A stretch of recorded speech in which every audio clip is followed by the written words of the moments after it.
Конституциялық құрылыстың негіздері деген бірінші бөлімде мемлекеттің ұйымдастырылуын айқындайтын, егемендігі мен дербестігін нығайтатын іргелі ережелер қарастырылды. Оларға сәйкес Қазақстан Республикасы унитарлы мемлекет.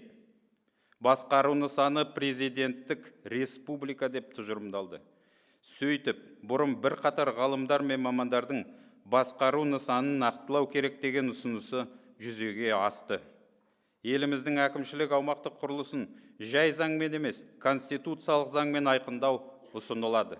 Егемендік пен тәуелсіздік, унитарлық, аумақтық тұтастық, республиканың басқару нысаны ешқашан өзгермейтін құндылықтар қатарына жатқызылды.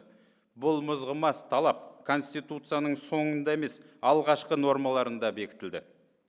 Кеше комиссия аясында егемендік халыққа тиесілі екенін конституциялық деңгейде бекіту туралы ұсыныс жасалған болатын. Бұл идеяда Конституция мәтінінде көрініс тапты.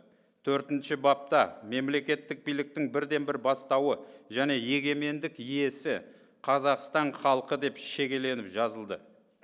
Конституция мәтіні бойынша республикалық референдум ұғымы жалпы халықтық референдум деп өзгертілді. Халық билікті жалпы халықтық референдум және еркін сайлау арқылы тікелей жүргізеді. Сондай-ақ өз билігін жүзеге асыруды мемлекеттік органдарға береді деген норма тұжырымдалды.